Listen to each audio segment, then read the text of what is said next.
Hello friends, welcome to rapid fire channel. நாம் இப்போ இந்த வீடியோவில் யூனிட் 8ல் இன்றைக்கி நம்ம ஃபஸ்ட்டு பாடம் பார்க்க போகிறோம். இந்த பாடத்தோட ஹெட்டிங் தமிழக பண்பாடு ஓர் அறிமுகம். இன்றைக்கி நம்ம பார்க்கக்கூடிய பாடத்தோட தலைப்பு தமிழக பண்பாடு ஓர் அறிமுகம். இது எங்கே இருக்குது அப்படின்னா 11th எக்கனாமிக்ஸில் வால்யூம் 1ல் இருக்கக்கூடிய பாடம். இந்த பாடத்தை நம்ம 2 பார்ட்டாக பார்க்க போகிறோம். முடிஞ்ச வரைக்கும் நம்ம ஷார்ட்கட்டோடு சேர்த்து பார்க்கலாம். ஒவ்வொரு பாயிண்ட்டாக பார்க்க ஆரம்பிக்கலாம். பண்பாடு அப்படின்னா என்ன? ஒரு குறிப்பிட்ட நிலப்பகுதியில் வாழும் மக்களின் வாழ்க்கை முறை பண்பாடு கலாச்சாரம் இப்படின்னு சொல்றோம். அப்ப பண்பாடுனா என்ன அப்படின்னா ஒரு குறிப்பிட்ட நிலப்பகுதியில இருக்கக்கூடிய மக்களோட வாழ்க்கை முறையை பத்தி படிக்கக்கூடிய ஒரு படிப்பு அல்லது அந்த இதைத்தான் என்ன சொல்றாங்க அப்படின்னா பண்பாட்டியல் அப்படின்னு சொல்றாங்க. ஓகேவா? பண்பாடுனா என்னது? மக்களோட வாழ்க்கை முறை. இது ஆக்சுவலாக பண்படு அப்படின்னு தான் இருந்துச்சு. பண்படு அப்படின்றதான் பண்பாடோட வேர்ச்சொல். கேட்கலாம், பண்பாடு என்ற சொல்லின் வேர்ச்சொல் எது அப்படின்னு கேட்டாங்கன்னா பண்படு. பண்படுன்றதுக்கான மீனிங் சீர்படுத்துதல், செம்மைப்படுத்துதல், சீராக்குறது, செம்மையாக்குறது, அதுதான் இதோட மீனிங். ஓகேவா? நெக்ஸ்ட், பண்பாடு என்ற சொல்லை தமிழில் அறிமுகம் செய்தவர் டி.கே. சிதம்பரனார். பண்பாடு என்ற சொல்லை தமிழில் அறிமுகம் செய்தவர் டி.கே. சிதம்பரனார். இவர் தான் அறிமுகம் செய்து வைத்தவர் அப்படின்னு சொன்னவர் வையாபுரி பிள்ளை. இது ரெண்டுக்கும் வித்தியாசம் இருக்கு. பண்பாடு என்ற சொல்லை தமிழில் அறிமுகம் செய்தவர் யாருன்னு கேட்டாங்கன்னா டி.கே.சி. நம்ம தமிழ்ல படிச்சிருப்போம்ல, டி.கே.சி, அதாவது டி.கே. சிதம்பரனார். இவர் தான் சொன்னாரு அப்படின்னு சொன்னவர் யாருன்னு கேட்டாங்கன்னா வையாபுரி பிள்ளை. ஓகேவா? இது எப்படி ஞாபகம் வச்சுக்கலாம்? பண்பாடோட நடந்துக்கல அப்படின்னா நம்ம ஸ்கூலை பொறுத்த வரைக்கும் டிசியை கொடுத்துருவாங்க அப்படின்றத ஞாபகம் வச்சுக்கோங்க. டி.கே. சிதம்பரனார் பண்பாடோட நடந்துக்கல அப்படின்னா என்ன செஞ்சிருவாங்க? டிசியை கொடுத்துருவாங்க. அது சின்ன பிள்ளையா இருந்தாலும் பண்பாடோட நடந்துக்கல அப்படின்னா வஞ்சே நம்மள என்ன செஞ்சிருவாங்க?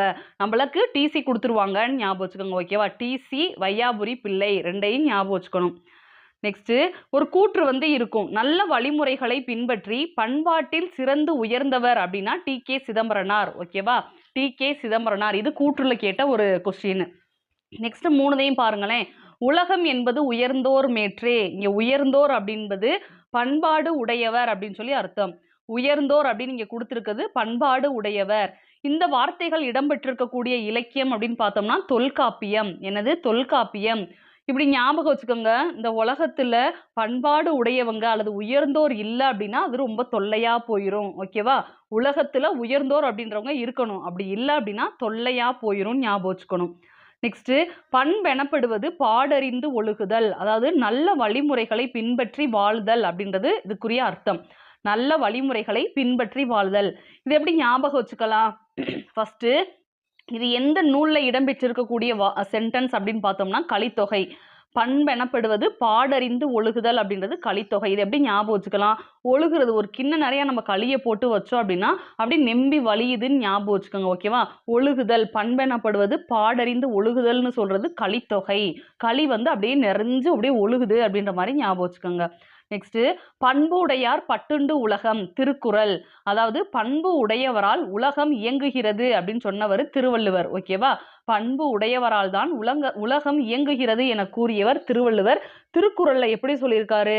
பண்புடையார் பட்டுண்டு உலகம் அப்படின்னு சொல்லியிருக்காரு. இதை எப்படி ஞாபகம் வச்சுக்கலாம்? திருவள்ளுவர் என்ன செய்வார் அப்படின்னா பட்டுன்னு பேசி விட்டுருவார். ஓகேவா? அவர் ரொம்ப பண்புடையவர். எது ஒண்ணு தப்பா இருந்தாலுமே பட்டுன்னு 2 வார்த்தையில சொல்லிடுவாரு. நமக்கு 2 அடி தானே திருக்குறள். அப்ப 2 அடியில என்ன செஞ்சிருவாரு அப்படின்னா பட்டுன்னு பேசிடுவாருன்னு ஞாபகம் வச்சுக்கோங்க. ஓகேவா? அப்ப தொல்காப்பியம் என்ன சொல்லுது, கலித்தொகை என்ன சொல்லுது, திருக்குறள் என்ன சொல்லுது அப்படின்றத ஞாபகம் வச்சுக்கணும். பண்பாடு மற்றும் நாகரிகம். இதுல பண்பாடு அப்படின்றது வேற, நாகரிகம் அப்படின்றது வேற. பண்பாடு அப்படின்றது அக உணர்வு சார்ந்தது, நாகரிகம் அப்படின்றது புறத்தோற்றம் சார்ந்தது. இதை எப்படி ஞாபகம் வச்சுக்கலாம்? பண்பாடு அப்படின்றது அக உணர்வு. இப்போ பண்பாடு அப்படின்றத பல்லுன்னு ஞாபகம் வச்சுக்கோங்க. பல் எங்க இருக்கு? அகத்துல இருக்கு, வாயுக்குள்ள உள்ள இருக்கு. அப்ப அகத்துல இருக்கு. நாகரீகம் அப்படின்றது புறத்தோற்றம். இப்ப நம்ம வீட்டுல ஏதாவது ஒரு பெட் அனிமல், இப்ப நாயே வளர்க்குறோம்னு வச்சுக்கோங்களேன், அது எங்க இருக்கும்? புறத்துலதான் இருக்கும். ஓகேவா? நம்ம வீட்டுக்கு வெளியில தான் வச்சு வளர்ப்போம். அப்ப நாகரீகம், நாய் அப்படின்றது புறத்துல இருக்கும். பண்பாடு அப்படின்னா அக உணர்வு, பல் அப்படின்றது அகத்துல இருக்கும். ஓகேவா? இந்த மாதிரிலாம் ஞாபகம் வச்சுக்கணும். பண்பாடுனா வேற, நாகரிகம்னா வேற. பண்பாடு அப்படின்றது அக உணர்வுல இருக்கக்கூடியது, அகத்தை சார்ந்தது. நாகரிகம் அப்படின்றது புறத்தை சார்ந்தது, புறத்தோற்றத்தை தான் நாகரிகம் அப்படின்றத சொல்றாங்க. ஓகேவா? இப்போ அக உணர்வு அப்படின்னா என்னென்னலாம் வரும்? ஒரு மனிதனோட ஈகை, அவரோட வீரம், அவர்கிட்ட இருக்கக்கூடிய ஊக்கம், அவருக்குன்னு இருக்கக்கூடிய குணநலன்கள், பண்பு, மானம் இது எல்லாமே அக உணர்வு, அகம் சார்ந்த செயல்களா வரும். இது புறத்தோற்றம் அப்படின்னா என்ன அப்படின்னா, வெளியில நம்மளோட ஆக்டிவிட்டிஸ் என்னெல்லாம் இருக்கோ அது எல்லாமே புறத்தோற்றத்துல வரும். படிக்கக்கூடிய விஷயம், மியூசிக்ல எவ்வளோ இன்ட்ரெஸ்ட் இருக்கு, அல்லது கலையில எவ்வளவு நாட்டம் இருக்கு, அல்லது தோட்டக்கலை அப்படின்னு சொல்லி இந்த வெளியில நம்ம காட்டக்கூடிய எல்லா ஆக்டிவிட்டிஸுமே எதுல வந்துரும் அப்படின்னா நாகரிகத்துக்கு கீழே வந்துரும். பண்பாடு மற்றும் நாகரிகம். பண்பாடு அப்படின்றது அக உணர்வு, நாகரிகம் அப்படின்றது புற உணர்வை சார்ந்தது. நெக்ஸ்ட் தமிழர்களின் தோற்றம் அப்படின்னு சொல்லி ஒரு ஹெட்டிங் வந்து இருக்கு. என்னென்ன அப்படின்றத பார்த்துடலாம். தமிழர்கள் வந்து எந்த இடத்துல தோன்றுனாங்க அப்படின்றதுல 4 முக்கியமான கருதுகோள்கள் இருக்கு. 4 முக்கியமான கருதுகோள்கள் என்னென்ன அப்படின்னா, ஒரு சிலர் என்ன சொல்றாங்க, தமிழர்கள் குமரி கண்டத்தை சேர்ந்தவர்கள், அங்கிருந்து தான் தமிழர்களே முத உருவானாங்க அப்படின்ற ஒரு கருத்து கணிப்பு இருக்கு. ரெண்டாவது, நம்ம தமிழர்கள் அப்படின்றவங்க நம்ம தென்னிந்தியாவோட பழங்குடியின மக்கள் அப்படின்ற ஒரு கருத்து வந்து இருக்கு. தென்னிந்தியாவின் பழங்குடியின மக்கள் அப்படின்ற ஒரு கருத்து இருக்கு. மூணாவது, ஆப்பிரிக்காவில் இருந்து வந்தவங்க தான் தமிழர்கள். இன்னும் சொல்ல போனோம் அப்படின்னா, ஆப்பிரிக்காவில் இருந்து அரேபிய கடல் வழியா வந்து தென்னிந்தியாவில் வந்து தஞ்சம் அடைஞ்சவங்க தான் யாரு அப்படின்னா தமிழர்கள் அப்படின்ற ஒரு கருதுகோளும் இருக்கு. மூணாவது, ஆப்பிரிக்காவில் இருந்து வந்தவங்கன்னு பார்த்தோமா. நெக்ஸ்ட் வந்து மத்திய இந்தியா, வட இந்தியா நிலப்பரப்புகளில் இருந்து காலப்போக்கில் தென்னிந்தியா வந்தவர்கள் அப்படின்னு சொல்லி ஒரு கருதுகோளும் இருக்கு. ஓகேவா? அதாவது என்ன சொல்றாங்க, தமிழர்கள் அப்படின்னா தமிழ்நாட்டில் அதிகமான பேர் இருப்பாங்க. அப்ப இந்தியாவுன்னு எடுத்துக்கிட்டோம் அப்படின்னா நார்த் சைடு சவுத் சைடுன்னு படிப்போமா. நம்ம தமிழகம் வந்து எங்க இருக்கு, சவுத் சைடு இருக்கு. அப்போ 4th பாயிண்ட் என்ன சொல்றாங்க அப்படின்னா, வட இந்தியா, மத்திய இந்தியா இந்த நிலப்பரப்புகள்ல இருந்து வந்து கீழே வந்து தஞ்சமானவங்க தான் தமிழர்கள் அப்படின்ற ஒரு கருதுகோளும் இருக்கு. ஓகேவா? அப்ப தமிழர்களோட தோற்றத்தை 4 வகையா பிரிக்கலாம். குமரி கண்டத்தை சேர்ந்தவர்கள், தென்னிந்தியாவின் பழங்குடியினர், அதுக்கப்புறம் ஆப்பிரிக்காவில் இருந்து அரேபிய கடல் வழியா நம்ம தென்னிந்தியாவுக்கு வந்தவங்கன்னு ஒன்று இருக்கு. அப்படி இல்லை அப்படின்னா இந்தியாவிலேயே நார்த் சைடு, அதே மாதிரி சென்ட்ரு பகுதியில் இருந்து நம்ம சவுத் சைடு வந்தவங்க தான் தமிழர்கள் அப்படின்ற ஒரு கருதுகோளும் இருக்கு. இது 4மே அப்படியே புக்ல இருக்கும். 4யுமே கொடுத்து நமக்கு ஸ்டேட்மெண்ட்ல கூட கேட்கலாம். ஏதாவது ஒன்றை மாற்றி கொடுத்து கேட்பாங்க. நெக்ஸ்ட் இலக்கிய சான்றுகள் வந்து பார்க்கலாம். தமிழக பண்பாட்டின் தொன்மையை அறிந்து கொள்ள பெரிதும் உதவுவது தொல்காப்பியம் மற்றும் சங்க இலக்கியம். நம் தமிழக பண்பாட்டோட தொன்மை, அதாவது என்ன சொல்றாங்க அப்படின்னா, தொன்மை அப்படின்றது பழங்காலத்துல எப்படியெல்லாம் இருந்தாங்க, நம்ம தமிழர்களோட பண்பாடு எப்படி இருந்துச்சு அப்படின்ற விஷயங்களை எல்லாம் நம்ம எப்படி தெரிஞ்சுக்க முடியும் அப்படின்னா சங்க இலக்கியங்கள் அல்லது ஏதாவது சான்றுகள் மூலமா தான் நமக்கு தெரிஞ்சுக்க முடியும்.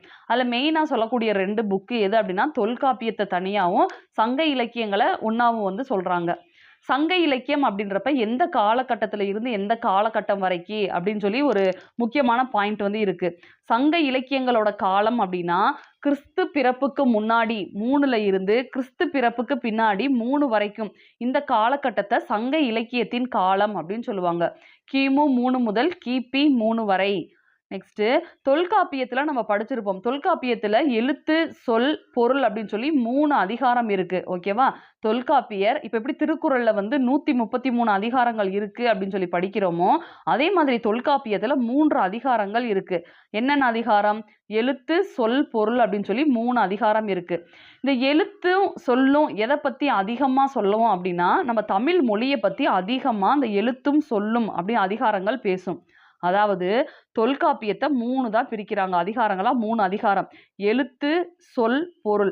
இதுல நம்ம தெரிஞ்சுக்க வேண்டியது என்ன அப்படின்னா அந்த எழுத்துன்ற அதிகாரமும் சொல்லுன்ற அதிகாரத்திலையும் எந்த கருத்துகள் அதிகமா இருக்கும் அப்படின்னா நம்ம தமிழ் மொழியை பற்றிய கருத்துகள் அதிகமா இருக்கும். ஆனா இந்த பொருள் அதிகாரத்துல நம்ம தமிழர்களோட வாழ்க்கை முறையை பத்தி இருக்கும். வாழ்க்கை முறை அப்படின்னு பாக்குறப்ப அகம் சார்ந்த வாழ்க்கை முறையா இருக்கலாம், புறம் சார்ந்த வாழ்க்கை முறையா இருக்கலாம். ஆக மொத்தம் தமிழர்களோட வாழ்க்கை முறையை பத்தி சொல்லக்கூடிய அதிகாரம் தான் பொருள் அதிகாரம். ஓகேவா? அப்ப நம்ம இலக்கிய சான்றுகள் அப்படின்னு பாக்குறப்ப இலக்கிய சான்றுகளை எதுக்கு? நம்மளோட பழமையை பத்தி தெரிஞ்சுக்கிறதுக்கு. அதுல 2 முக்கியமான நூல்கள்னு பாக்குறப்ப தொல்காப்பியம், சங்க இலக்கியங்களை காமனா வந்து சொல்றாங்க. இப்ப சங்க இலக்கியம்னு பாக்குறப்ப காலம் என்னன்னு தெரியணும். தொல்காப்பியத்தை பத்தி பாக்குறப்ப அதுல 3 அதிகாரம் இருக்கு. எந்த அதிகாரம் வாழ்க்கை முறையை பத்தி சொல்லுது அப்படின்றது தெரியணும். நெக்ஸ்ட் சமூக பொருளாதார வாழ்க்கையை பத்தி சொல்லக்கூடிய நூல்கள் அப்படின்னு பார்த்தோம் அப்படின்னா 8 தொகையும் 10 பாட்டும். சமூக பொருளாதார வாழ்க்கையை பற்றி கூறக்கூடிய நூல்கள் அப்படின்னு பார்க்குறப்ப 8 தொகை 10 பாட்டு, அதாவது 14 மேற்கணக்கு நூல்கள் தான் சமூக பொருளாதார வாழ்க்கை முறையை பத்தி சொல்லக்கூடிய ஒரு முக்கியமான நூல்களா இருக்கு. நெக்ஸ்ட் சங்க இலக்கியங்கள் அகவாழ்க்கையை 5 பகுத்துள்ளன. சங்க இலக்கியங்கள்ல என்ன இருக்கு? அகவாழ்க்கை முறையும் இருக்கு, புற வாழ்க்கை முறையும் இருக்கு. இந்த அகவாழ்க்கை முறை இந்த சங்க இலக்கியங்கள் எப்படி பிரிச்சிருக்காங்க அப்படின்னா 5 வகையா பிரிச்சிருக்காங்க, 5 திணைகளா பிரிச்சிருக்காங்க. அகவாழ்க்கை 5 திணை, ரெண்டுமே ரைமிங்கா இருக்கும். அகவாழ்க்கை 5 திணை 5 வகையா பிரிச்சிருக்காங்க.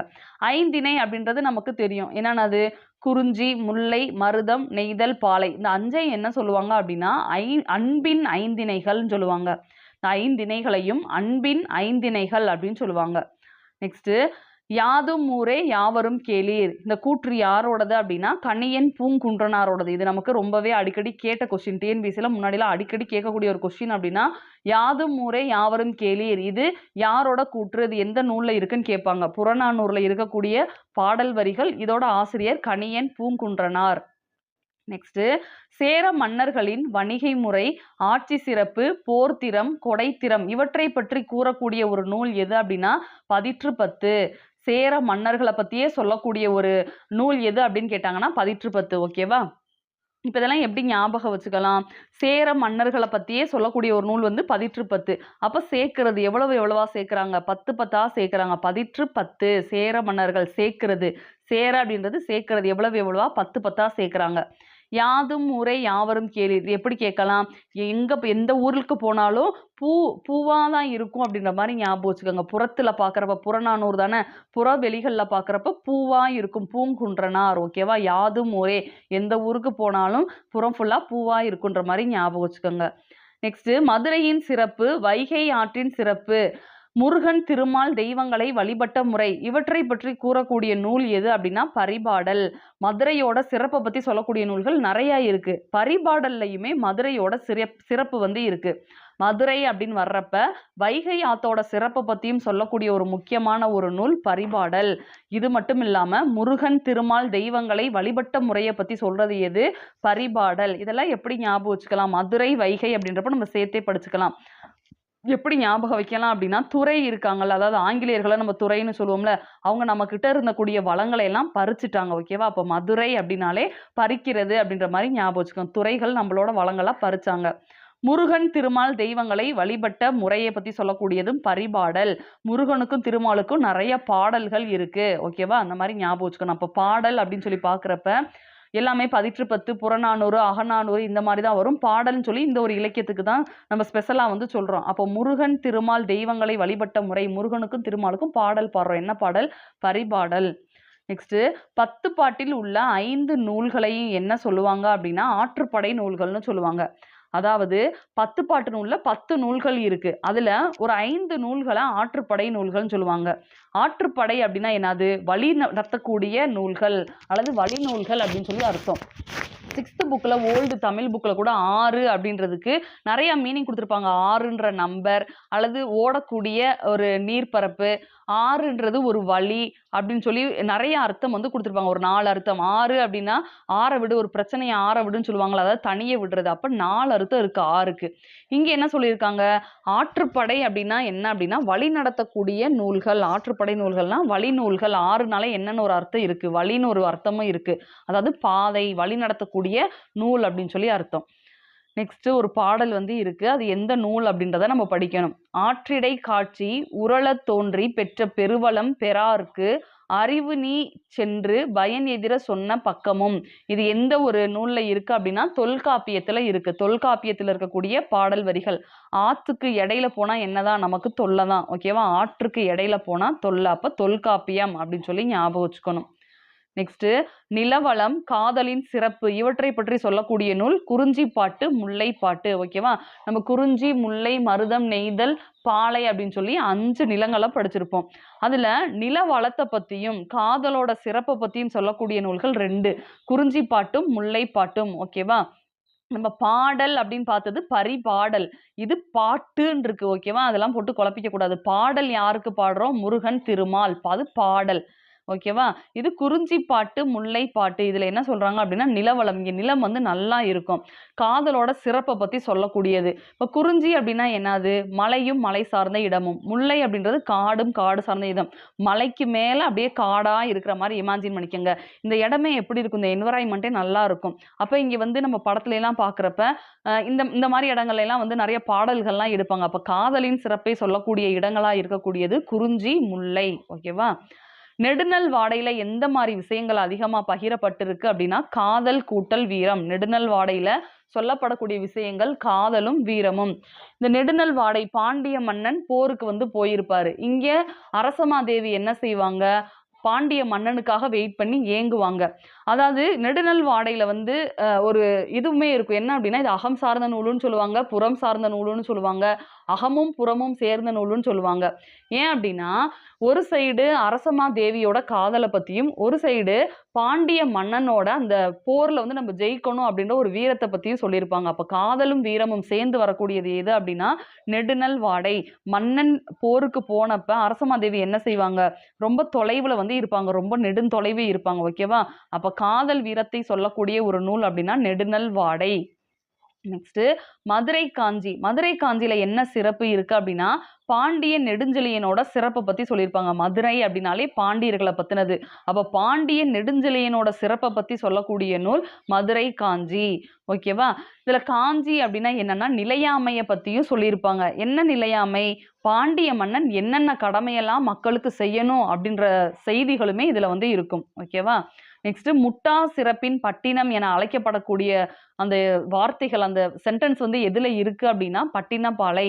முட்டா சிறப்பின் பட்டினம் அப்படின்னு சொல்லக்கூடிய இந்த சென்டென்ஸ் எந்த நூலுல இருக்கு? பட்டினப்பாலை. இதுலயே இருக்கு. பட்டினம் அப்படின்னு சொல்லி இருக்கு. அப்ப பட்டினப்பாலை. இதுல எந்த நாட்ட பத்தி அதிகமா விவரிச்சிருப்பாங்க அப்படின்னா, சோழ நாடு. இந்த சோழ நாட்டுல துறைமுகங்கள் இருக்கும். வணிகத்துல சிறந்து விளங்கக்கூடிய ஒரு நாடு அப்படின்னா அது சோழ நாடு. வணிகம் அப்படின்னு பார்க்குறப்ப நம்ம எப்படிலாம் படிப்போம்? தரை வழி, நீர் வழி, ஆகாய வழி அப்படின்னு சொல்லி படிப்போம். தரை வழியிலேயே இந்த பேருந்து, இந்த வாகனங்கள்லாம் வந்துரும். தரை வழியிலேயே ரயில் இதெல்லாம் வந்துரும். ஓகேவா? ஆனா அந்த காலத்துல ஆகாயம் இதெல்லாம் கிடையாது. அப்ப வணிகம் அப்படின்றது 2 வழியில நடந்திருக்கு. ஒண்ணு தரை வழி, இன்னொன்னு கடல் வழி. இத நம்ம கண்டிப்பா தெரிஞ்சு வச்சுக்கணும். இப்ப இதுல வந்து ஒவ்வொன்னுமே ஒவ்வொரு பாடல், அதாவது என்ன சொல்லியிருப்பாங்க அப்படின்னா, பாடலோட வரிகள குடுத்துட்டு, அது எங்க இருக்கு அப்படின்ற மாரிலாம் சொல்லியிருப்பாங்க. அத கண்டிப்பா நம்ம ஞாபகம் வச்சு படிக்கணும். முருகன் திருமாலுக்குன்னா பாடல் பாடுறோம். ஓகேவா? ஆற்றுப்படை நூல்கள் அப்படின்றது 10ல 5. ஓகேவா? 10 பாட்டு நூல்கள்ல 5 நூல்கள் ஆற்றுப்படை நூல்கள். 6னா வழி. ஆற்றிடை காட்சி உரல தோன்றி ஆத்துக்கு இடையில போயிட்டாலே தொல்லன்னு சொன்னேன். நிலவளம், நிலமே எங்க நல்லா இருக்கும்? காட்டுக்கு மேல மலை. அந்த அந்த கிளைமேட்டுக்கு பாட்டு எடுத்தோம் அப்படின்னா, காதலுக்கு ஏற்ற இடமா இருக்கக்கூடியது குறிஞ்சியும், முல்லையும் அப்படின்னு ஞாபகம் வைக்கணும். நெடுநல் வாடைக்கு நான் பாண்டியனோட அந்த கதைய வந்து சொன்னேன். பாண்டியன், அரசமாதேவி. அத வச்சு நெடுநல் வாடையை ஞாபகம் வச்சுக்கலாம். மதுரை அப்படின்னாலே பாண்டியர்கள். அப்ப பாண்டியன் நெடுஞ்செழியன். முட்டா சிறப்பின் பட்டினம், பட்டினப்பாலை. ஓகேவா? நெக்ஸ்ட் ஒரு சிலது வந்து இருக்கும். அது என்னன்றத பாருங்க. நம்ம வந்து படிக்கிறப்ப இந்த 5 திணைகள்ல இப்படியெல்லாம் பிரிச்சிருப்பாங்க. முதல் பொருள்னா என்னாது? கருப்பொருள்னா என்னாது? உரிப்பொருள்னா என்னாது? அப்படின்னு சொல்லி. முதல் பொருள் அப்படின்றது நிலமும் பொழுதும் சேர்ந்தது முதல் பொருள். முதல் பொருள் என்பது நிலமும் பொழுதும் சேர்ந்தது முதல் பொருள். கருப்பொருள் அப்படின்றது தெய்வம், வழிபாட்டு முறை, வாழ்க்கை முறை, விளையும் பொருட்களை பத்தி சொல்லக்கூடியது கருப்பொருள். கருப்பொருள் அப்படின்னா என்னென்ன வரும்? தெய்வம், வழிபாட்டு முறை, வாழ்க்கை முறை, விளையக்கூடிய பொருட்கள், என்ன பறவை இருக்கு, இதெல்லாம் சொல்லக்கூடியது எல்லாமே கருப்பொருள்ல வரும். உரிப்பொருள் அப்படின்றது காதல், வாழ்வு, உணர்வு இத பத்தி சொல்லக்கூடிய செய்திகள சொல்லக்கூடிய நூல் தான் எது அப்படின்னா உரிப்பொருள். ஓகேவா? இதெல்லாம் நம்ம வந்து தெரிஞ்சு வச்சுக்கணும். நெக்ஸ்ட் சிலப்பதிகாரத்துல என்ன மாரி செய்திகள் இருக்கு? மணிமேகலையில என்ன மாதிரி செய்திகள் இருக்குன்னு பார்க்கலாம். சிலப்பதிகாரத்துல தமிழரோட ஆட்சி, அதே அதே மாதிரி மதுரை, வஞ்சி, புகார் இந்த நகரங்களோட சிறப்ப பத்தி சொல்லியிருப்பாங்க. ஓகேவா? சிலப்பதிகாரம் அப்படின்னாலே நம்ம எத பத்தி படிப்போம்? கோவலன், கண்ணகி இந்த கதைய வந்து படிப்போம். கண்ணகி அவளோட கால் சிலம்பு மூலமா விளைந்த அந்த விளைவுகள், அது மூலமா என்னென்ன இன்சிடென்ட்லாம் நடந்துச்சு அப்படின்றத சிலப்பதிகாரத்துல பார்ப்போம். மணிமேகலை அப்படின்றது சிலப்பதிகாரத்தோட தொடர்கதை. அதுலயும் இதே கருத்துகள் வரும். ஆனா வரக்கூடிய எல்லாமே அறக்கருத்துகளா மணிமேகலையில இருக்கும். துறவறம் பற்றிய செய்திகள் நிறைய வந்து மணிமேகலையில இருக்கும். அப்ப சிலப்பதிகாரத்துல என்னென்னலாம் இருக்கு? தமிழரோட ஆட்சி முறை. ஏன் சிலப்பதிகாரம் அப்படின்னு பார்க்குறப்ப கோவலன், கண்ணகி 2 பேர பத்தி பார்ப்போம். அவங்க பிறந்தது சோழ நாடா இருக்கும். அவங்க வாழ வந்தது மதுரை தேசம். ஃபைனலா அவங்க போய் சேர்ந்த இடம் சேர நாடு. அப்ப தமிழர்கள் அப்படின்னாலே நம்ம இந்த 3 வேந்தர்களை தான் சொல்லுவோம். அப்போ 3 வேந்தர்களை பத்தி நிறைய குறிப்புகள் எதுல இருக்குன்னா சிலப்பதிகாரம். அதை தான் இங்க ஒரே பாயிண்ட்ல கொடுத்துருக்காங்க. என்னது? தமிழரின் ஆட்சி முறையை பற்றி சொல்லக்கூடிய நூல் சிலப்பதிகாரம். எடுத்துக்காட்டுக்கு புகார், மதுரை, வஞ்சி ஒவ்வொன்றும் ஒவ்வொருத்தவங்களோட துறைமுகம் அதே மாதிரி தலைநகரங்களா இருந்திருக்கும். சிலப்பதிகாரத்துல வேற என்னென்ன முக்கியமான விஷயங்கள்லாம் சொல்லப்பட்டிருக்கு அப்படின்னா ஆடல், பாடல், கலை, சமயம், வணிகம், தனிமனித ஒழுக்கம், நீதி அப்படின்னு சொல்லி இந்த மாதிரி இருக்கக்கூடிய விஷயங்கள்லாம் சிலப்பதிகாரத்துல சொல்லப்பட்டிருக்கு. நெக்ஸ்ட் மணிமேகலை. மணிமேகலையில எந்த மாதிரி கருத்துக்கள்லாம் இருக்கு? நம்ம தமிழ்ல மணிமேகலையை பத்தி நம்ம அந்த பாடமே படிச்சிருப்போம். இப்போ மணிமேகலை எப்படிப்பட்டவ? மணிமேகலை அப்படின்றவ துறவரத்துல வாழக்கூடிய ஒரு துறவியா இருப்பாங்க. ஓகேவா? அப்ப சமயம் சார்ந்த அறக்கருத்துகள் கண்டிப்பா மணிமேகலை அப்படின்ற ஒரு நூல்ல இருக்கு. நெக்ஸ்ட் வாழ்க்கைனா இப்படிதான் வாழணும் அப்படின்னு ஒரு கட்டுக்கோப்போட வாழ்ந்தவ தான் யார் அப்படின்னா மணிமேகலை. அப்போ வாழ்வியல் நெறிகளை பத்தி எதுல இருக்கும் அப்படின்னா அந்த மணிமேகலை அப்படின்ற நூல்ல இருக்கு. நெக்ஸ்ட் குற்றங்களுக்கான அடிப்படை காரணங்களை ஆய்வதன் மூலம் குற்ற செயல்களை தடுக்க முடியும் அப்படின்ற ஒரு கருத்துமே மணிமேகலையில இருக்குது. நமக்கு கேட்கலாம். ஓகேவா? எப்படி கேட்பாங்க? குற்றங்களுக்கான அடிப்படை காரணங்களை ஆய்வதன் மூலம் குற்ற செயல்களை தடுக்க முடியும் என கூறக்கூடிய நூல் எதுன்னு கேட்பாங்க. இது மணிமேகலை. இப்படி கூட ஞாபகம் வச்சுக்கலாம். மணிமேகலைன்ற ஒரு பொண்ணு என்ன ஒரு தப்பு நடந்தாலுமே அதை தீர விசாரிச்சுட்டு தான் என்ன செய்வா, அதுக்கான தீர்ப்பு வழங்குவா அப்படின்றத ஞாபகம் வச்சுக்கணும். ஓகேவா? மணிமேகலை இந்த மாதிரி தான் அப்படின்ற மாதிரி ஞாபகம் வச்சுக்கணும். ஓகேவா? மணிமேகலை கிட்ட இருக்க ஒரு ஸ்பெஷல் குவாலிட்டினா என்னது? குற்றம் என்ன நடந்தாலும் நல்லா ஆராய்ஞ்சிட்டு தான் என்ன செய்வா, தீர்ப்பு வழங்குவா, குற்ற செயல்களை தடுக்கவும் முயற்சி செய்வா அப்படின்ற மாதிரி ஞாபகம் வைக்கணும். நெக்ஸ்ட் பசியை பிணியாக உருவகம் செய்த நூல் எது அப்படின்னா மணிமேகலை.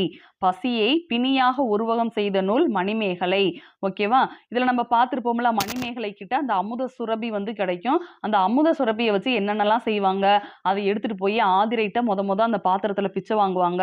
அதுக்கப்புறமா அந்த பாத்திரத்துல சாப்பாடு போட போட என்ன செஞ்சுட்டே இருக்கும், பொங்கி வந்துகிட்டே இருக்கும். அதை எடுத்துட்டு போய் சிறை கோட்டம், அறக்கோட்டங்கள் எல்லாம் என்ன செய்வாங்க, உணவே இல்லாதவங்களுக்கு உணவு கொடுப்பாங்க. அப்ப பசியை பிணியாக உருவகம் செய்த ஒரே நூல் எது அப்படின்னா மணிமேகலை. பசி அப்படின்னா நமக்கு சாப்பிடலன்னா பசிக்கும். ஆனா அந்த பசி கூட ஒரு நோய் தான் அப்படின்னு சொல்லக்கூடிய ஒரே நூல் மணிமேகலை. ஓகேவா? பசியை பிணினா என்னது? நோயின்னு அர்த்தம். அப்போ பசிய நோயா சொல்லக்கூடிய ஒரு நூல் எது அப்படின்னா மணிமேகலை. நெக்ஸ்ட் வெளிநாட்டவரின் குறிப்புகள் கொடுத்துருப்பாங்க. எரித்திரிய கடலின் பெரிப்ளஸ். கிரேக்க மக்கள் நாகரீக சமூகத்தில் அடியெடுத்து வைப்பதற்கு முன்பே எகிப்தும் பண்டைய இந்தியாவும் வணிக தொடர்பில் இருந்தன. ஓகேவா? எரித்திரிய கடலின் பெரிப்ளஸ் இதுல என்ன சொல்லப்பட்டிருக்கு அப்படின்னா எகிப்துக்காரவங்களும் நம்ம இந்தியாக்காரவங்களும் என்ன செஞ்சிருக்காங்க, முன்னாடியே வணிக தொடர்புல இருந்திருக்கதா சொல்றாங்க. ஓகேவா? யாரும் எகிப்தியர்களும் நம்ம இந்தியாவை சேர்ந்த நம்ம முன்னோர்களும் முன்னமே வணிக தொடர்புல இருந்திருக்காங்க. இது எப்போ சொல்றாங்க அப்படின்னா கிரேக்க மக்கள் நம்ம கிட்ட வணிகம் பண்ண வந்தாங்க, அவங்க வர்றதுக்கு முன்னாடியே எகிப்தியர்கள் இருந்தாங்க அப்படின்ற செய்தியை தான் சொல்றாங்க. கிரேக்க மக்கள் நாகரீக சமூகத்தில் அடியெடுத்து வைப்பதற்கு முன்பே எகிப்தும் பண்டைய இந்தியாவும் வணிக தொடர்பில் இருந்தனர். ஓகேவா? இதை எரித்திரிய கடலின் பெரிப்ளஸ் சொல்லுது. இப்போ இங்க பாருங்களேன், எகிப்து அதுக்கப்புறமா கிரேக்கர்கள் வந்தாங்கன்னு சொன்னேன். இங்க அப்படிதானே கொடுத்துருக்காங்க. கிரேக்க மக்கள் நாகரீக சமூகத்தில் அடியெடுத்து வைப்பதற்கு முன்பே எகிப்தும் பண்டைய இந்தியாவும் வணிக தொடர்பில் இருந்தன. அப்போ ஃபர்ஸ்ட் யார் இருந்தது? எகிப்து. ரெண்டாவது கிரேக்கர்கள். ஓகேவா? இங்கேயும் பாருங்களேன், ஃபர்ஸ்ட் ஏன்ற எழுத்து, அடுத்து கான்ற எழுத்து. எகிப்தும் கிரேக்கர்களும், ஏக்கடுத்து காவரிசை. எரித்திரிய கடலின் பெரிப்ளஸ்ல இந்த செய்தி இருக்கு அப்படின்னு தெரிஞ்சுக்கணும். எரித்திரிய கடலின் பெரிப்ளஸ். நெக்ஸ்ட் ஸ்ட்ராபோ அப்படின்ற நூல் என்ன நூல் அப்படின்னா பூகோள நூல். ஸ்ட்ராபோ அப்படின்றது பூகோள நூல். பிலினி எழுதிய நூல் உயிரியல் நூல். தாலமியோட நூல் பூகோள நூல். பூகோள நூல்னா என்ன அப்படின்னா பூமியை பற்றிய நூல், புவியியல் நூல் தான் பூகோள நூல். ஓகேவா? ஸ்ட்ரா போட்டு என்ன செய்யலாம் அப்படின்னா ஸ்ட்ராவெல்லாம் வச்சு நம்ம ஒரு பிளாஸ்டிக் பூ செய்யலாம்னு ஞாபகம் வச்சுக்கோங்களா. ஸ்ட்ராபோ எழுதின நூல் பூகோள நூல். ஸ்ட்ரா நிறைய வேஸ்டான ஸ்ட்ராலாம் எடுத்து நம்ம பூ செய்யலாம். பிலினி அப்படின்றது உயிரியல். இது எப்படி ஞாபகம் வச்சுக்கலாம், நம்ம சின்ன சின்ன பிள்ளைகளுமே ஒவ்வொரு உயிர் தான். ஓகேவா? சின்ன பிள்ளையா இருந்தாலும் அது ஒரு உயிர். பிலினி அப்படின்றது உயிரியல் நூல். தாலமி நமக்கு தெரியும், ஜியாகிராஃபியா அப்படின்னு சொல்லி ஒரு நூலை எழுதியிருப்பார். அப்போ அதுவுமே புவியியல் சார்ந்த நூல். ஓகேவா? பண்டைய தமிழகத்தின் கடல் வணிகம் பற்றி கூறக்கூடிய நூல்கள் இந்த 3மே. ஸ்ட்ராபோவோட பூக்கோள், பிளினியோட உயிரியல் நூல், தாலமியோட பூகோள நூல். இதை கேட்கலாம். ஓகேவா? ஸ்ட்ராபோ அப்படின்றது என்ன நூல்? உயிரியல் நூல் அப்படின்னு சொல்லி ஸ்டேட்மெண்ட்ல கொடுக்கலாம். கிடையாது. அது என்னது? பூகோள நூல். ஸ்ட்ராவை வச்சு நம்ம பூ செய்யலாம் அப்படின்னு ஞாபகம் வச்சுக்கணும். நெக்ஸ்ட் பெரிப்ளஸ் அப்படின்றது சேர துறைமுகங்கள் கண்ணனூருக்கும் கொச்சிக்கும் இடையில் இருந்த அந்த வணிகத்தை பத்தி சொல்லக்கூடியதான் எது அப்படின்னா அந்த பெரிப்ளஸ். ஓகேவா? இந்த சேர துறைமுகங்கள்ல என்ன நடந்திருக்கு அப்படின்னா கண்ணனூருக்கும் கொச்சிக்கும் இடையில இருந்த வணிகங்கள்லாம் நடந்திருக்கு. கண்ணனூருக்கும் கொச்சிக்கும் இடையில இதை பத்தி பெரிப்ளஸ் வந்து சொல்லியிருக்கு. ஓகேவா? அது எப்படின்றத பார்த்துக்கலாம். கா கோ இப்போ வந்து பாருங்களேன், காவர்ஸ் எழுதுறப்ப எப்படி எழுதுவோம்? கா கா கி கி கூ கூ அப்படின்னு எழுதுவோமா? கால இருந்தும் கோ வரைக்கும் இருக்கக்கூடியது. ஓகேவா? அதுக்கு இடையில இருக்கக்கூடிய இந்த இடையில இருக்கக்கூடிய எழுத்துக்கள்லாம் ரொம்ப பெரிய பெரிய எழுத்துக்களா இருக்கும்னு ஞாபகம் வச்சுக்கோங்க. ஓகேவா? கால கண்ணனூருக்கும் கொச்சிக்கும் இடையில கால இருந்து கோ வரைக்கும் இருக்கக்கூடியது எல்லாமே எப்படி இருக்கும்? பெருசு பெருசா இருக்கும். அதை சேர்த்து தான் நம்ம படிக்கணும் அப்படின்னு நம்ம ஞாபகம் வச்சுக்கணும். பெரி பிளஸ் சேர்த்து சேர்த்து சேர துறைமுகங்கள். ஓகேவா? கண்ணனூருக்கும் கொச்சிக்கும் இடையில் அப்படின்றத எப்படி ஞாபகம் வச்சுக்கலாம்? கால இருந்து கோ வரைக்கும். அதாவது அப்படி நீங்க நம்ம சொல்றப்பே நமக்கு கண்ணனூர் அப்படின்றது நமக்கு ஞாபகம் வரணும்.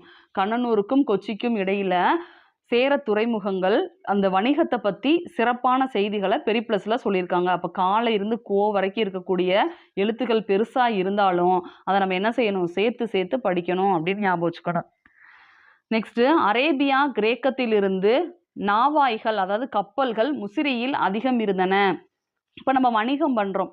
வணிகம் பண்றப்ப இங்கிருந்து நம்ம கப்பல் அங்க போகும். அதாவது அரேபியா, கிரேக்கம், எகிப்துக்கு போகும். அங்க இருக்கக்கூடிய கப்பல்கள் இங்க வரும். அப்ப அரேபிய கிரேக்கர்களோட கப்பல்கள் வந்துச்சு அப்படின்னா அது எங்க தங்கும் அப்படின்னா முசிறியில தான் தங்கும். ஓகேவா? இது புறநானூறுல சொல்லப்பட்டிருக்கக்கூடிய ஒரு செய்தி. இதை நம்ம தெரிஞ்சுக்கணும். முசிறியில தங்கும். ஓகேவா? முசிறியில தங்கும். ஞாபகம் வச்சுக்கோங்க. அங்கிருந்து இங்க வர்றப்ப எப்படி இருக்கும்? உங்களுக்கு ரொம்ப வேர்க்கும். அவ்வளவு தூரத்துல இருந்து வர்றாங்கல்ல. அப்ப விசிறி எடுக்க இடமா தேடி போவாங்கன்னு ஞாபகம் வச்சுக்கோங்க. முசிறின்றத விசிறி அப்படின்னு ஞாபகம் வச்சுக்கோங்க. விசிறி இருக்க இடத்துக்கு தான் அவங்க கொண்டு போவாங்க கப்பல்களை. ஏற்றுமதியை பத்தி சொல்லக்கூடிய நூலும் இதுதான் அப்படின்னா எரித்திரிய கடலின் பெரிப்ளஸ் அப்படின்ற நூல் ஏற்றுமதியை பத்தியும் சொல்லுது. நெக்ஸ்ட் கிமு 5ஆம் நூற்றாண்டு முதல் கிரேக்கர்கள் தமிழகத்தோட தொடர்புல வந்து இருந்திருக்காங்க. கிமு 5ஆம் நூற்றாண்டு முதல் கிறிஸ்து பிறக்கிறதுக்கு முன்னாடியே அந்த 5வது நூற்றாண்டுல இருந்தே கிரேக்கர்கள் தமிழகத்தோட எப்படி இருந்திருக்காங்க? நம்ம ஒரு தொடர்புல தான் இருந்திருக்காங்க. நம்ம தமிழ் வார்த்தைகள் நிறைய வார்த்தைகள் வெளிநாட்டவர்களுக்கு வாயில ஈஸியா வராது. அப்ப அவங்க எந்த மாதிரி எல்லாம் ப்ரொனவுன்ஸ் பண்ணாங்க அப்படின்னு சொல்லி பார்க்கலாம்.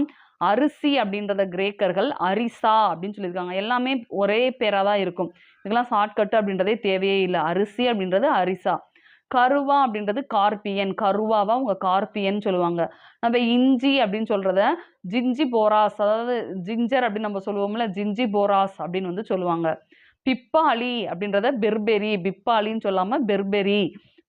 மயில் தோகைய துகிம் அப்படின்னு சொல்லுவாங்க. மயில் தோகைய துகிம். அகில் மரம் ஆல்மக்.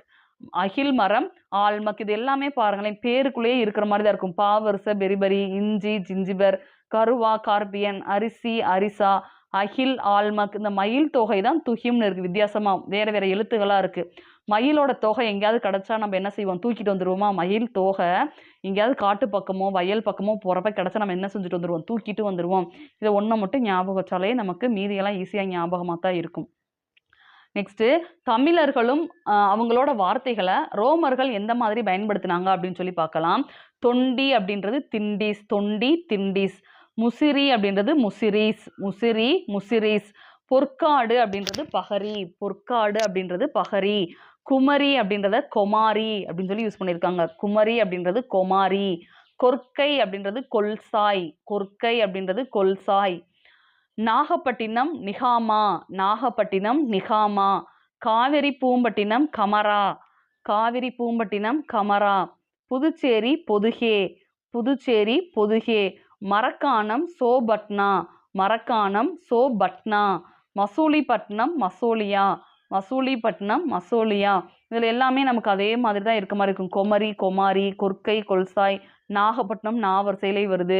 Kaveri Poompattinam Kamara, Puducherry Poduke, Marakkanam Sopatma, Masulipatnam Masolia. மசூலியா மசோலியான்னு சொல்றாங்க. ஓகேவா? இப்போ இது எல்லாமே நமக்கு ரொம்ப ஈஸியாக தான் இருக்குது ரோமர்களோடது. அதே மாதிரி தான் கிரேக்கர்களதும். நெக்ஸ்ட் வந்து பார்க்கலாம். ஹிப்போகிரேட்டஸ் இவர் வந்து கிரேக்க மருத்துவர். கிமு 5வது நூற்றாண்டுல என்ன சொல்லியிருக்காரு அப்படின்னா, நம்ம இந்தியாவில் இருக்கக்கூடிய மிளகு இந்திய மருந்து அப்படின்னு சொல்லி அவர் வந்து சொல்லியிருக்காரு. இது ஒரு முக்கியமான ஒரு 1 மார்க். ஓகேவா? ஹிப்போகிரேட்டஸ் என்ன சொல்லியிருக்காரு? இவர் வந்து ஒரு கிரேக்க மருத்துவர். ஹிப்போ அப்படின்றவர் என்ன மருத்துவர்? இதிலே இருக்கு. ஹி அப்படின்றது என்னது? கிரேக்க மருத்துவர். ஹிப்போன்றவர் கிரேக்க மருத்துவர். இவர் என்ன சொல்றாரு அப்படின்னா, ஒரு 5 மிளகு சாப்பிட்டோம் அப்படின்னா அதுவே நமக்கு மருந்து அப்படின்னு சொல்றாரு. ஓகேவா? அப்ப எந்த வருஷம்? கிமு 5 மிளகு இந்திய மருந்து. ஓகேவா? ஒரு 5 மிளகு நம்ம டெய்லி சாப்பிட்டாலே அதுவே நமக்கு நல்ல உடல் வலிமைக்கு ஏத்த மருந்துன்னு சொன்னாருன்னு ஞாபகம் வச்சுக்கணும். நெக்ஸ்ட் கல்வெட்டுகள் பட்டயங்கள் வந்து பார்க்கணும். ஓகேவா? சங்க காலத்து கல்வெட்டுகள் எங்கெல்லாம் கிடைச்சிருக்கு? கீழக்குயில்குடி, நாகமலை, திருப்பரங்குன்றம், ஆனைமலை. கீழக்குயில்குடி, நாகமலை, திருப்பரங்குன்றம், ஆனைமலை. ஓகேவா? இது எப்படி ஞாபகம் வச்சுக்கலாம்? திருப்பரங்குன்றத்துக்கு போனோம் அப்படின்னா அங்கே நிறைய நாகமாக இருக்கும். அந்த குன்றத்தில் நிறையா நாகம் இருக்கும், ஆனைகள் இருக்கும், குயில், இந்த விலங்குகளை எல்லாம் நம்ம ஞாபகம் வச்சுக்கலாம். ஓகேவா? திருப்பரங்குன்றம், குன்றம்னாலே அது ஒரு குன்று, அதாவது மலையோட அடுத்த சின்ன சைஸை குன்றம்னு சொல்லுவோம். அங்கே என்னெல்லாம் இருக்கும் அப்படின்னா ஆனை இருக்கும், நிறைய பெரிய பெரிய யானைகள் இருக்கும், நிறைய பாம்புகள். காட்டு பக்கம் போனாலே நம்ம பாம்புகளை பார்ப்போம், யானைகள் வந்து அதிகமாக இருக்கும், குயில்கள் மேலே பறவை அப்படின்றப்ப குயிலை வந்து ஞாபகம் வச்சுக்கோங்க. ஓகேவா? இதெல்லாம் சங்க காலத்து கல்வெட்டுகள். பல்லவர் கால கல்வெட்டு. இதுல என்னென்ன கல்வெட்டுகள்லாம் இருக்கு? மகேந்திரவாடி, மாமல்லபுரம், திருச்சி, மண்டகப்பட்டு, பல்லாவரம். பல்லவர் அப்படின்றப்ப பல்லாவரத்தை ஈஸியா ஞாபகம் வச்சுக்கலாம். அப்ப மீதி இருக்கக்கூடிய 4 தான் படிக்கணும். நம்ம படிக்கிறதுக்காக நமக்கு ஏத்த மாதிரி ஷார்ட்கட் வந்து வச்சுக்கலாம். திரு மகேந்திரவர்ம மாமல்லன் இருக்கார்ல, அவரோட பள்ளி எல்லாமே மண்ட சைஸுக்கு இருக்குன்னு ஞாபகம் வச்சுக்கோங்க. திருன்றது ஒரு மரியாதைக்கு சொல்றது. ஓகேவா? திரு மகேந்திரவர்மன் அப்படின்னு சொல்லக்கூடிய இந்த மாமன்னனோட பல்லு மண்ட சைஸுக்கு இருக்கும் அப்படின்ற மாதிரி ஞாபகம் வச்சுக்கலாம். நெக்ஸ்ட் பராந்தக சோழன் கல்வெட்டு. இதை உத்திரமேரூர் கல்வெட்டு அப்படின்னு சொல்லுவோம். ஓகேவா? பராந்தக சோழன் கல்வெட்டு தான் உத்திரமேரூர் கல்வெட்டு. இந்த கல்வெட்டு மூலமா நம்ம என்னெல்லாம் தெரிஞ்சுக்கலாம்? சோழர்கள் கால ஆட்சி முறை, குடவோல முறையை பத்தி நம்ம நிறைய தெரிஞ்சுக்கலாம். உத்திரமேரூர் கல்வெட்டு அப்படின்றது யாரோடது? பராந்தக சோழனோட கல்வெட்டு. ஓகேவா? உத்ராவுக்கு நல்ல பரந்த மனசு அப்படின்னு சொல்லி ஞாபகம் வச்சுக்கோங்க. உத்ரா அப்படின்னு ஞாபகம் வச்சுக்கலாம். உத்ராவோட மனசு ரொம்ப பரந்த மனசு அப்படின்றத ஞாபகம் வச்சுக்கோங்க. அவ தான் எப்பயுமே குடத்தை வந்து யார் ஹெல்ப்புக்கு கேட்டாலும் உடனே குடத்தை தூக்கி கொடுத்துருவா அப்படின்னு கூட ஞாபகம் வச்சுக்கலாம். ஓகேவா? உத்ரா. மணிமேகலைக்கு என்ன பார்த்தோம்? குற்றங்களை கரெக்டா பார்த்து தீர்ப்பு சொல்லக்கூடியவ, குற்றங்களை அது மூலமா குறைக்கக்கூடியவ மணிமேகலை. உத்ரானா என்ன பார்த்துருக்கோம்? உத்ராவுக்கு பரந்த மனசு, பராந்தக சோழன். அதுல எதை பத்தி செய்தி இருக்கு? குடவோலம் முறை. குடத்தை தூக்கி கொடுப்பா, யாரு கேட்டாலும் ஹெல்ப் கேட்டாலும் குடத்தை தூக்கி கொடுத்துருவா அப்படின்ற மாதிரி ஞாபகம் வச்சுக்கோங்க. பட்டயம் அப்படின்ற சொல் தமிழ், வடமொழி, பிராகிருதம் இதுல வந்து இருக்கு. ஓகேவா? தமிழ், வடமொழி, பிராகிருதம். பாண்டியர் கால பட்டயங்கள் அப்படின்னு பார்க்குறப்ப சிவகாசி செப்பேடுகள், சின்னமனூர் சாசனம், தலவாய்புர செப்பேடு, வேள்விக்குடி செப்பேடு. ஓகேவா? அந்த 4ஐயும் நம்ம ஞாபகம் வைக்கணும். இந்த மாதிரி கொஷின் வந்து டிஎன்பிஎஸ்சியில் வந்து கேட்டிருக்காங்க. பாண்டியர் கால பட்டயங்களில் பொருந்தாதது எது அப்படின்னு சொல்லி கேட்பாங்க. பல்லவர் கால பட்டயம் எது அப்படின்னு சொல்லி கேட்டிருக்காங்க டிஎன்பிஎஸ்சி கொஸ்டின்ல. கண்டிப்பாக முக்கியமான பாயிண்ட்ஸ். ஓகேவா? பாண்டியர் கால பட்டயம் என்னென்னு பார்த்துடலாம். சிவகாசி செப்பேடுகள், சின்னமனூர் சாசனம், தலவாய்புர செப்பேடு, வேள்விக்குடி செப்பேடு. இது எப்படி ஞாபகம் வச்சுக்கலாம்? சிவா எப்படி தெரியுமா? நான் ஒரு ஸ்டோரி மாதிரி சொல்கிறேன். சிவா சின்ன பையன் மாதிரி வாயை வச்சுக்கிட்டு என்ன செய்வான் அப்படின்னா கேள்வி கேட்ட மணிக்கே இருப்பான். இப்போ குழந்தைகள்லாம் என்ன செய்வாங்க? ஏதாவது ஒரு கேள்வி கேட்டுக்கிட்டே இருப்பாங்க. அவங்களுக்கு திருப்தி ஆகிற வரைக்கும் அது என்ன, ஏன் இப்படின்னு கேட்பாங்க. அதே மாதிரி சிவான்ற பையன் சின்ன பையன் மாதிரி அவன் வாயை வச்சுட்டு எப்போ பார்த்தாலும் கேள்வி, அதாவது வேள்வியை கேள்வி கேட்டுட்டே இருப்பான் அப்படின்றத ஞாபகம் வச்சுக்கோங்க. ஓகேவா? அடுத்து பல்லவர்கள் கால பட்டயம் அப்படின்னா வேலூர் பாளையம். பல்லவர்களுக்கு அப்படின்னா வேலூர் பாளைய பட்டயம். ஓகேவா? மேல நம்ம பார்த்தது பல்லவர் கால கல்வெட்டு. ஓகேவா? அந்த பல்ல வச்சு தானே நம்ம வெட்டி கடிச்சு நம்ம சாப்பிடுறோம். அப்ப பல்லவர்கள் அப்படின்னா வெட்டு, இது கல்வெட்டு. இது பல்லவர்கள் கால பட்டயம். கல்வெட்டு எது, பட்டயம் எது அப்படின்னு சொல்லி நம்ம பார்த்து படிக்கணும். பட்டயம்னு வர்றப்ப பாளையம்னு வருது. ஓகேவா? பல்லு, வேலு, பட்டயம், பாளையம். ஓகேவா? இந்த மாதிரி நம்ம சொல்லி சொல்லி படிச்சுட்டே இருந்தா மறக்காது. பல்லு, வேலு, பட்டயம், பாளையம். ஓகேவா? அப்ப பல்லவர் கால பட்டயம்னா வேலூர் பாளையம். நெக்ஸ்ட் சோழர் கால பட்டயம் அப்படின்னா லெய்டன் பட்டயம், அன்பில் பட்டயம், திருவாலங்காடு பட்டயம், கரந்தை செப்பேடு. இதுவுமே பட்டயம். சோழர்கள் காலத்து பட்டயம். லெய்டன் பட்டயம், அன்பில் பட்டயம், திருவாலங்காடு பட்டயம், கரந்தை பட்டயம். இது எப்படி ஞாபகம் வச்சுக்கலாம்? லெய்ன்ற ஒரு ஆள் மாதிரி ஞாபகம் வச்சுக்கோங்க. லெய் வந்து ரொம்ப அன்பானவளா இருப்பா. ரொம்ப வால்தனம் பண்ணக்கூடியவ தான். ஆனா, அவ என்ன செய்வா அப்படின்னா, எவ்வளவுக்கு எவ்வளோ கறக்க முடியுமோ, அது எல்லாத்தையும் நம்மள்ட்ட இருந்து கறந்துட்டு போயிருவா அப்படின்ற மாரி ஞாபகம் வச்சுக்கோங்க. சோழர்கள் அப்படின்னு பார்க்குறப்ப, லெய் அப்படின்ற பேர மட்டும் ஞாபகம் வச்சுக்கணும். சோழர்கள் அப்படின்றப்ப லெய்ன்றவ என்ன செய்வா அப்படின்னா, ரொம்ப அன்பானவ, நல்லா சுட்டித்தனம் அதாவது வால்தனம் பண்ணக்கூடியவ. ஆனா, நம்மகிட்ட வரப்ப எவ்வளவு கறக்க முடியுமோ கறந்துட்டு போயிருவா. சோழர் கால பட்டயம். ஓகேவா? அந்த மாரி ஞாபகம் வச்சுக்கணும். நெக்ஸ்ட் புறத்தார் யாவருக்கும் புலப்படும் ஒழுக்கத்தை பற்றி கூறுவது புறத்திணை. புறத்தார் யாவருக்கும் புலப்படும் ஒழுக்கத்தை பற்றி கூறுவது புறத்திணை. இதை பத்தி சொல்லக்கூடியது எது அப்படின்னு சொல்லி கேட்பாங்க. ஓகேவா? இப்ப கல்வெட்டுகள் பட்டயங்கள் அப்படின்னு சொல்லி நம்ம ஒரு ஹெட்டிங் வந்து பார்த்தோம். இதுல என்னென்னலாம் பார்த்தோம்? பாண்டியர்களோடது பார்த்தோம், சங்க காலத்துது பார்த்தோம், பல்லவர்கள் காலத்துது பார்த்தோம். அதே மாதிரி பட்டயங்கள், சோழர்கள் கால பட்டயம் என்ன, பல்லவர்கள் கால பட்டயம் என்ன அப்படின்னு சொல்லி பார்த்தோம். இந்த ஹெட்டிங்ல இருந்து டிஎன்பிசியில் கொஸ்டின் வந்து கேட்டிருக்காங்க. ஸோ நான் சொன்ன ஷார்ட்கட்டை 2 3 தடவை நீங்கள் எப்படி திருப்பி திருப்பி படிச்சீங்க அப்படின்னா எப்பயுமே மறக்காது. டக்கு டக்குன்னு நம்ம வந்து ஞாபகம் வச்சுக்கலாம். ஓகேவா? நெக்ஸ்ட் நாணயங்கள் அப்படின்னு சொல்லி பார்க்கலாம். சங்க காலத்தில் செப்பு நாணயங்கள் சதுர வடிவத்தில் இருக்கும். சங்க காலத்துல செப்பு நாணயங்கள் எப்படி இருந்துச்சு? எல்லாமே சா வரிசை பாருங்களேன். சங்க காலம் செப்பு நாணயம் சதுர வடிவம் சா வரிசையிலே இருக்கும். ஒரு புறம் யானை, மறுபுறம் இரட்டை மீன். இது நமக்கு வந்து படிச்சிருப்போம். ஓகேவா? எப்படி சொல்றது? பாண்டியர்களோட சின்னம் அப்படின்னாலே என்னது? இரட்டை மீன் அப்படின்னு தெரியும். அப்ப சங்க காலத்துல இரட்டை மீன் கொண்ட செப்பு நாணயங்கள் கிடைச்சிருக்கு. அதுல ஒரு பக்கம் யானை, இன்னொரு பக்கம் இரட்டை மீன். யவனர்கள் மதுரை புகாரில் தங்க நாணயங்களை வெளியிட்டனர். யவனர்கள் தங்க நாணயங்களை எங்க வெளியிட்டாங்க அப்படின்னா மதுரையில புகார்ல. ஓகேவா? இதை எப்படி ஞாபகம் வச்சுக்கலாம்? மதுரையில வந்து யாராவது தங்க நாணயத்தை வெளியிட்டா அவங்க மேல புகார் பண்ணிடுவாங்க. ஓகேவா? யாராவது மதுரையில வந்து தங்க நாணயத்தை வெளியிட்டா புகார் பண்ணிடுவாங்க. அப்ப யவனர்கள் தங்க நாணயங்களை வெளியிட்டாங்க. எந்த இடங்கள்ல? மதுரையில புகார்ல 2 இடங்களை வெளியிட்டிருக்காங்க. பல்லவர்களோட நாணயத்திலையும் இரட்டை மீன் இருக்கும், கப்பல் நந்தி இருக்கும். பாண்டியர்களோட நாணயம் அப்படின்னா வந்து இரட்டை மீன் இருக்கும். பசும்பூன் பாண்டியனோட நாணயத்துல யானை வந்து இருக்கு அப்படின்றத கண்டுபிடிச்சிருந்திருப்பாங்க. ஓகேவா? அது இந்த இடத்துல இல்ல.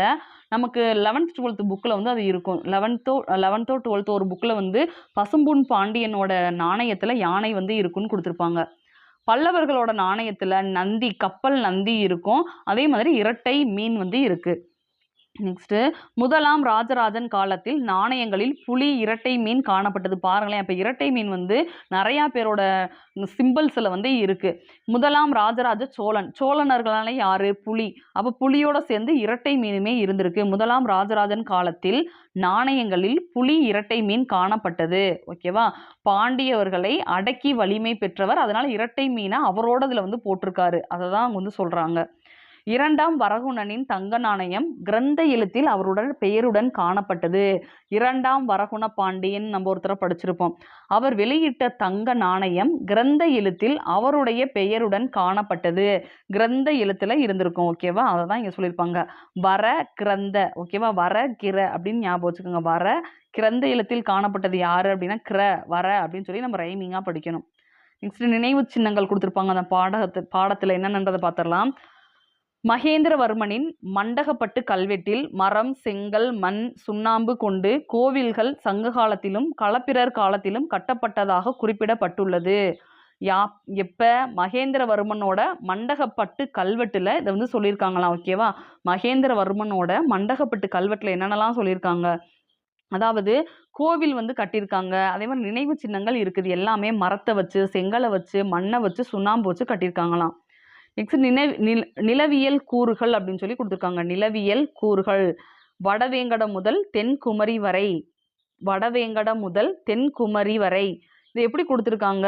வடவேங்கடம் தென்குமரி ஆயிடை தமிழ் கூறும் நல்லுலகத்து அப்படின்ற வரி இடம்பெற்றிருக்கக்கூடிய நூல் தொல்காப்பியம். தொல்காப்பியத்துல என்ன சொல்லிட்டாங்க? அதாவது வடவேங்கடத்துல இருந்து கீழே தென்குமரி வரைக்கும் இருக்கக்கூடியது எது அப்படின்னா நம்ம தமிழகம் அப்படின்றத சொல்றாங்க. ஓகேவா? வடவேங்கடம் அப்படின்றது என்னது? திருப்பதி. தென்குமரி அப்படின்றது கன்னியாகுமரி. அப்ப தமிழகம் அப்படின்றது இங்க இருந்து இது வரைக்கும் அப்படின்ற ஒரு செய்தி தொல்காப்பியர் காலத்திலேயே இருந்திருக்கு. ஓகேவா? தமிழ்நாடு பெயர் வர காரணமே இதுதான் அப்படின்ற ஒரு கருத்து கணிப்பு இருக்கு. ஓகேவா? நம்ம தமிழகத்துக்கு தமிழ்நாடு அப்படின்னு ஒரு பேர் வந்திருக்கு. அதுக்கு நிறையா காரணங்கள் இருக்கலாம். அதில் மெயினான காரணங்கள்ல இதுவும் ஒன்று. ஏன் அப்படின்னா தொல்காப்பியர் எப்படி எழுதியிருக்காரு, அவரோட காலத்திலேயே வடவேங்கடம் முதல் தென்குமரி ஆயிடை இந்த இடங்களுக்கு இடையில தமிழை வந்து சொல்றாங்க. தமிழ் கூறும் நல்லுலகம், தமிழை பத்தி சொல்லக்கூடிய இடம்னா இதுதான், இந்த இடத்துல இருந்து இது வரைக்கும் தமிழை பத்தி நல்லா சொல்றாங்க அப்படின்றத தொல்காப்பியரே எழுதியிருக்காரு. நெக்ஸ்ட் குறிஞ்சி முல்லை திரிந்த நிலப்பகுதி பாலை. நம்ம ஏற்கனவே பார்த்தோம், குறிஞ்சி முல்லையில தான் எதை பத்தின செய்திகள், என்ன நடக்குது, காதலை பத்தி சொல்லக்கூடிய ஒரு இடம் எது அப்படின்னா அது வந்து குறிஞ்சி முல்லை. அதே மாதிரி நிலவளத்தை பத்தி சொல்லக்கூடிய ஒரு இடம் அப்படின்னாலும் குறிஞ்சி முல்லை. இதே இது குறிஞ்சியும் முல்லையும் திரிந்த நிலப்பகுதி பாலை என அழைக்கப்படுகிறது. குறிஞ்சியும் முல்லையும் திரிந்த நிலப்பகுதி பாலை என அழைக்கப்படுகிறது. வினையே ஆடவர்க்கு உயிர் என கூறக்கூடிய நூல் குறுந்தொகை. வினையே ஆடவர்க்கு உயிர் என கூறக்கூடிய நூல் குறுந்தொகை. வினையே வேணாம் அப்படின்றத நம்ம வந்து எப்படி இருக்கணும், குறுகிய எண்ணத்தோட இருக்கணும். அப்போதான் நமக்கு எதுவுமே நடக்காது அப்படின்ற மாதிரி ஞாபகம் வச்சுக்கணும். வினையே ஆடவர்க்கு உயிர், ஓகேவா. குறுந்தொகை ஆண்களின் நிலை இடத்திற்கு ஏற்ற வேலை செய்தனர் என்பதை பற்றி செய்தியை சொல்லக்கூடிய நூல் எது அப்படின்னா குறுந்தொகை. குறுந்தொகையில வந்து என்ன சொல்றாங்க, ஆண்களுக்கு ஏற்ற நிலை, ஆண்கள் எந்த இடத்துல எந்த மாதிரி வேலைகள் செஞ்சா அவங்க நல்லா இருப்பாங்க அப்படின்றத பத்தி செய்திகள் இதுல இருக்கு. பெண்களுக்கு உரிய பண்புகளும் குறுந்தொகையில இருக்கு. கற்பொழுக்கம், பெண்களுக்கு உரிய பண்பு அப்படின்னா கற்பொழுக்கம், அதுவுமே குறுந்தொகையில இருக்கு, ஓகேவா. இது வரைக்கும் நம்ம ஃபர்ஸ்ட் பார்ட்டை வந்து வச்சுக்கலாம். நெக்ஸ்ட் இருக்கக்கூடிய மற்ற பேஜஸ்ல இருக்கக்கூடியதெல்லாம் நான் வந்து செகண்ட் பார்ட்டை வந்து போடுறேன். இப்போ பார்த்த இந்த சின்ன பகுதியிலேருந்து நான் 2 சிம்பிளான கொஸ்டின் கேட்குறேன். இந்த 2 கொஸ்டினுக்குரிய ஆன்சரையும் வீடியோக்கு கீழே கமெண்ட்ல வந்து கொடுங்க. ஃபர்ஸ்ட் கொஸ்டின், பசியை பிணியாக உருவகம் செய்த நூல் எது? பசியை பிணியாக உருவகம் செய்த நூல் எது? ரெண்டாவது கொஸ்டின், முருகன் திருமால் தெய்வங்களை வழிபட்ட முறைகளை பற்றி சொல்லக்கூடிய நூல் எது? முருகன் திருமால் தெய்வங்களை வழிபட்ட முறைகளை பற்றி சொல்லக்கூடிய நூல் எது? இது ரெண்டாவது கொஸ்டின். இந்த 2 கொஸ்டினுக்குரிய ஆன்சரையும் வீடியோக்கு கீழே கமெண்ட்ல வந்து கொடுங்க. இந்த வீடியோ உங்களுக்கு பிடிச்சிருந்தா லைக் பண்ணுங்க, ஷேர் பண்ணுங்க, சப்ஸ்கிரைப் பண்ணுங்க. தேங்க்யூ.